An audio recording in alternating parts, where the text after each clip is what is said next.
Hi everybody, welcome back to Golden Rosa Oracle. Today we're going to do an elemental reading for the month of January. So that will consist of one plant, one animal, one crystal, and one oracle card for our destiny ahead. This won't be a predictive reading, it's just to give us some friends and some support from the elemental realms to guide us, inspire us in this month. If you've made it to this reading, you made it through the year of 2025, so congratulations on that. And you made it through the holiday season, and January historically gets a rap, for being a little dull and depressing and slow and boring and, not, doesn't get, hyped as like the most fun month of the year, but I find it has a really special energy.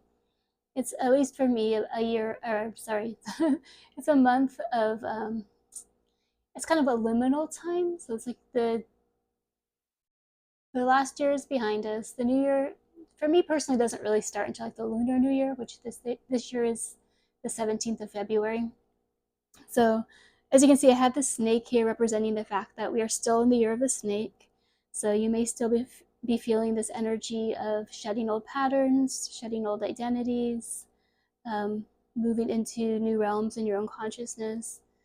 We're not quite to the sort of go forth energy of either going into the year of the fire horse and the Lunar New Year, or spring equinox is the old school way of doing New Year's, which is when life comes back to, everything comes back to life after winter, and that's kind of a more natural way of looking at the New Year's. So January is kind of an odd month. It's kind of it's a very liminal time, and yes, it can be a bit dreary after all the holidays are over, and a lot of people feel a little bit down this time of year. But it also has some really potent magic as well. I personally kind of love the month of January, to be honest. It's a good time to sort of bore yourself into dreaming big. I find, the slower pace of everything, the cold weather, the long nights, it gives us a chance to really go inward. Right now, I'm reading books on shamanism, on dreaming practices, on death, kind of heavier topics, um, things that make you think about the big picture.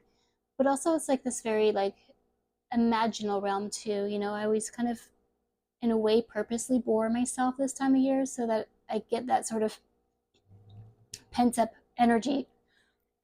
Excuse me. For the new year. Oh my gosh. Okay. Coming back online here. But yeah, if you can kind of like embrace the boredom of January as a time when you're sort of building that internal fire, that internal vision. It's also a really good time to do like ancestral work. In Native cultures, winter time was the season of telling stories. And so people would gather around a fire and they would hear, the stories and the mythologies of their people. And so it's also a good time to, examine our own stories, because we have this idea of how we want our lives to look going forward, but sometimes we're just so subconsciously running these old patterns, without considering like, where do we get this story about what our life is supposed to look like or what's possible for us. And I feel like the January month of darkness and slow energy, and it's a good time to go deep. It's a good time to work in your dreams. It's a good time to go into your own personal mythology. It's a good time to think about the big topics, So that's my 2 cents on it. I think it's a, maybe not the most fun month, but it's a month that really kind of sets up your energy for what you create later in the year. So let's see what's to come through for us today. And we'll start first with our plant kingdom. So our dear plant friends, would you please come through for us today with a spirit message for the month of January? Which plant has a message for us to help us navigate, the dark, dreary, but also dreamy month of January? Thank you.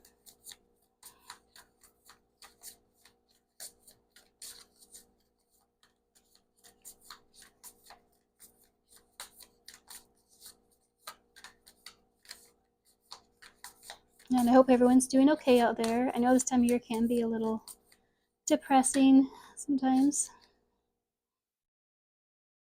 All right. The last time this card came up, I was like, I have no idea how to pronounce this. I'm going to look it up so the next time I pull it, I'll pronounce it right. And guess what I didn't do? I didn't do my homework. So I think it's Mitra Gainia, I believe is how you pronounce it.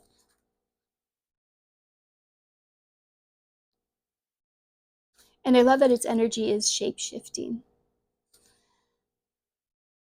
In its upright position, it symbolizes subconscious healing, synchronizing inner and outer worlds, shape shifting, time travel, and transcendence of illusion.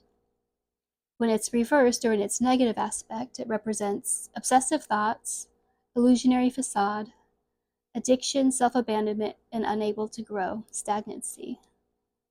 Now, I usually say this in these readings, but because I'm just reading from the book for the most part, to give a very neutral perspective on these energies, if they speak to you in a different way, go with that. You know, if you have a different experience with any of these things, or if it just takes your imagination to another place that you want to, travel, go with that. You know, these are just little prompts for our imagination. This is nothing predictive. This isn't saying, like, this is what's going to happen to you. It's just some energies that we can, it's like if our life is a painting, there's some colors we can add to the month of January if we so choose, and to do so in the way that feels right for you. So yeah, I just want to throw that out there. I usually say that in the beginning. So this is a tree from the rainforest, and the indigenous people of Southeast Asia have used it for thousands of years to treat wounds, as well as the treatment for a variety of symptoms, including stress, pain, fatigue, and fever. It's been revered among the monks in Asia as it assisted them in long periods of meditation by providing focused attention and positive energy. It is also known as kraton, which is a well-known opium substitute. So it does have, this plant does have it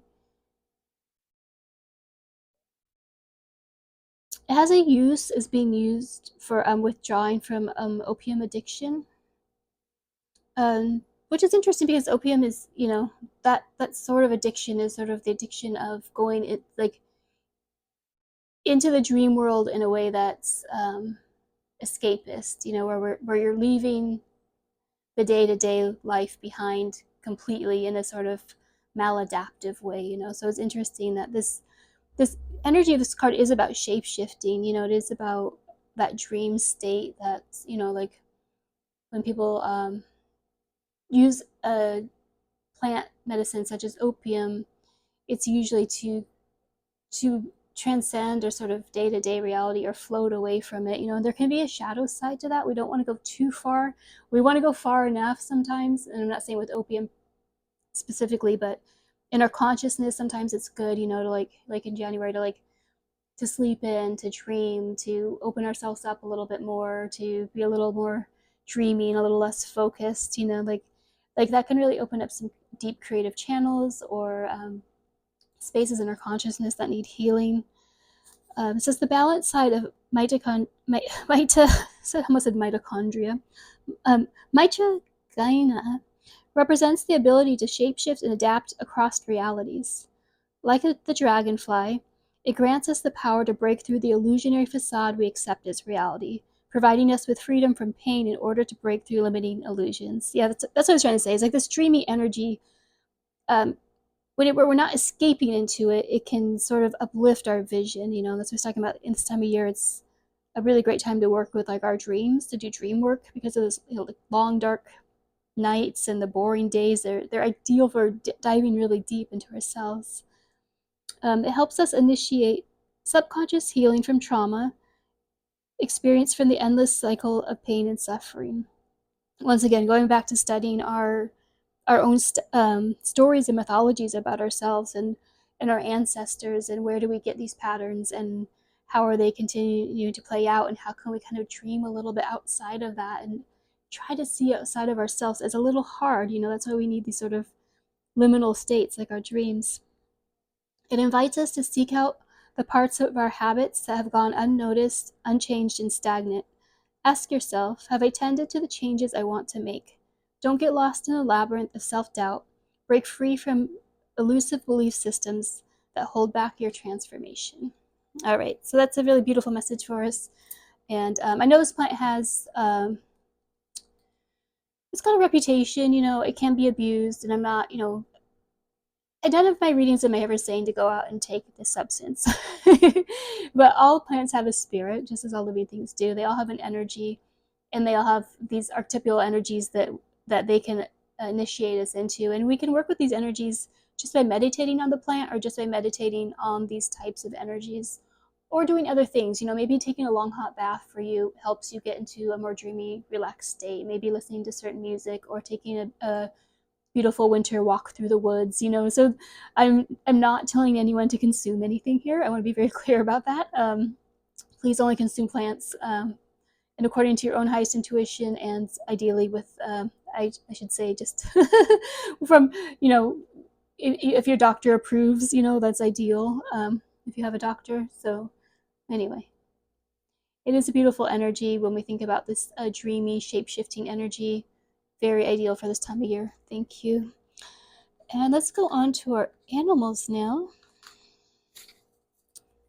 Our dear animal friends, who wants to come forward today with a message for us in this month of January?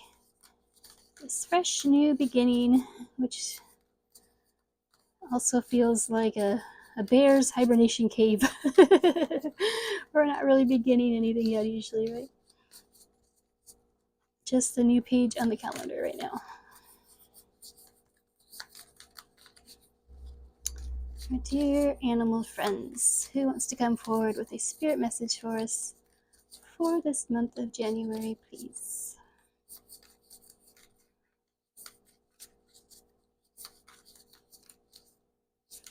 I always have a hard time with this deck because it's really tiny. It's hard to shuffle.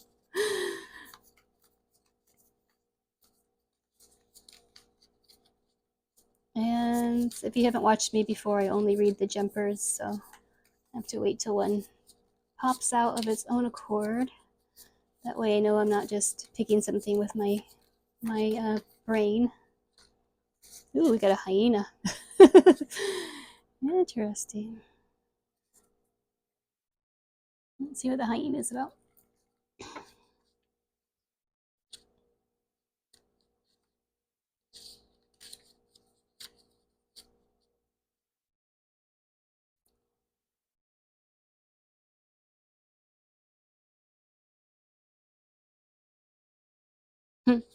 Okay, hyena says humor, wit, and sarcasm. And this reminds me of when I was saying that, that the native people would tell their stories in the wintertime. It's funny that's coming up because one of the main characters in Native American mythology is the coyote, who is a trickster spirit. So he's neither good or evil. He's sort of he's like the wild card. He stirs the pot, and he comes up a lot in those stories. And I just think it's interesting because in this deck, this energy is also attributed to the hyena. It says humor, wit, and sarcasm. The hyena personality is a jokester and a crowd pleaser, but below the surface, there are unfulfilled dreams to be realized. When the hyena card appears, it's time to reflect on your reliance on sarcasm and humor to express your truth. Are you using jokes to hide old resentments in relationships, or to mask things that make you feel uncomfortable discussing? What would happen if you took your goals seriously? When in balance, charmy, witty, and fun to be around. When out of balance, scrappy, petty, and suspicious. And to bring into balance, sobriety. So, there might be a message in that for some people. I know a lot of people do like a dry January, or just have the intention to be more sober in this month if they overindulged during the holidays. Winter is also a really good time to sort of give our liver a break, give our body a break, do some kind of like deep regeneration. But it's interesting that this card is, a little bit parallel to that coyote energy, but it's also talking about our bringing our unfulfilled dreams to the surface and like actually taking them seriously. And, we might not, everyone watching this reading may not use humor or sarcasm as a sort of blockade over our dreams, but most of us have some, myself included, kavats. When you talk about the things you want in your life, you'll be like, well, I really want this thing, but but I can't because this, or this is in the way, or this is a problem, so maybe, this is a time to, like I was saying before, like really ask yourself, like, what do you really want, and what would it look like to assume that you can achieve your goals this year, or to get a lot closer to them, or make those steps, and what part of ourselves do we need to sort of bring up to the plate in a little more authentic way, and not kind of hide behind these ideas that what we're trying to dream up isn't possible, and we're just going to kind of skirt around it, so anyway, some interesting energies. I've never really seen a hyena portrayed in a positive way, and maybe I'm thinking of, like, is it the Lion King, where the hyenas are like the bad guys? So it's that's also kind of a little lesson for us, like to maybe look at the archetypes and characters in our life and put a new twist on them, be a little be a little dreamy and liminal in how we're interpreting the things around us, and maybe not stay so set in our character analysis. All right, let's go on to our crystal friends, our dear crystal and mineral friends. Do you have a message for us for the month of January, please?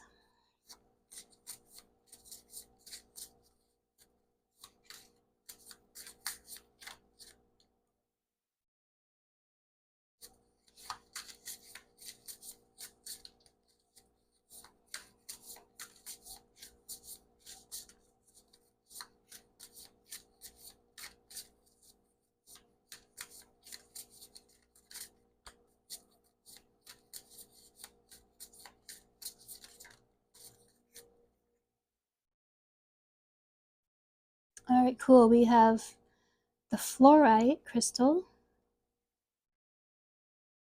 this beautiful rainbow crystal, and its keyword is introspection. So that's very fitting, right?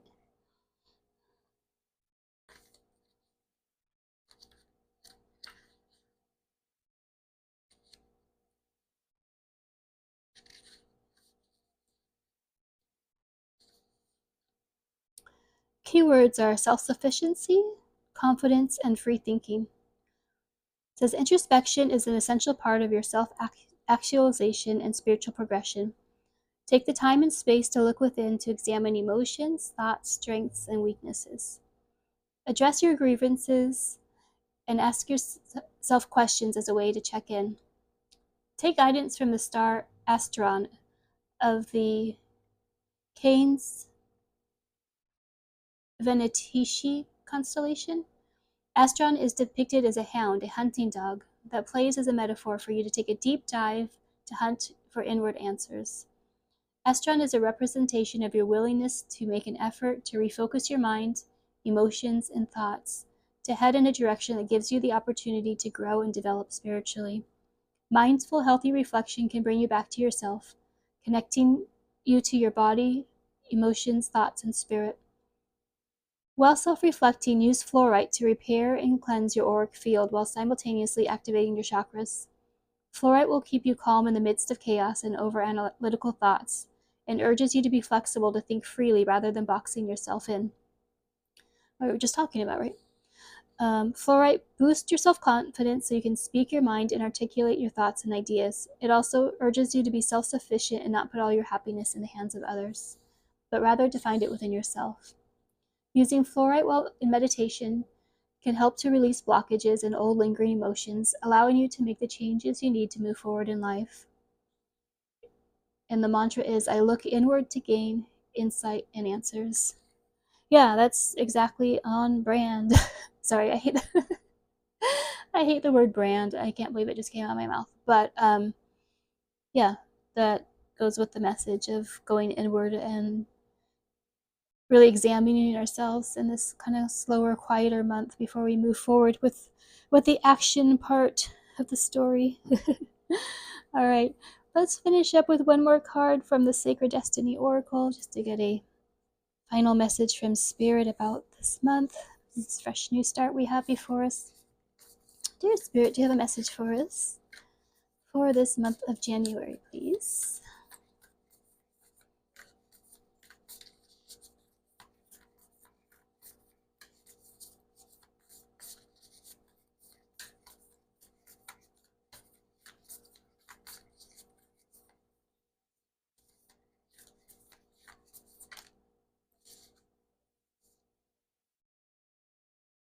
And we got relaxation. Perfect. A perfect card for January.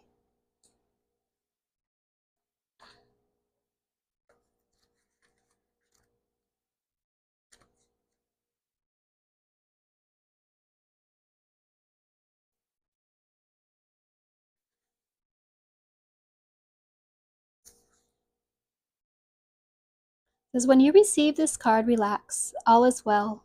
No need to strive or push to get ahead. Beneath the surface of life, everything is gently propelling you in the right direction. You can lay down your burdens and simply unwind. Slow down and allow calmness to fill you.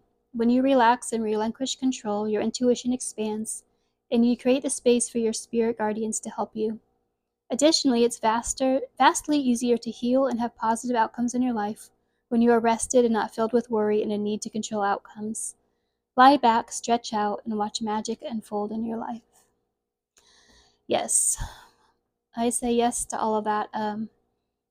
I typically use January as a month of hibernation. I mean, I know we still have to go to work, we still have to do certain things, but to the degree that you can, just hibernate and chill and relax and let yourself rest and recoup and recover.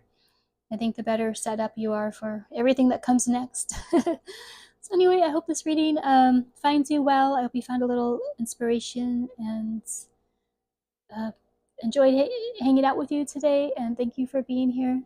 And we'll talk again soon. All right, Happy New Year.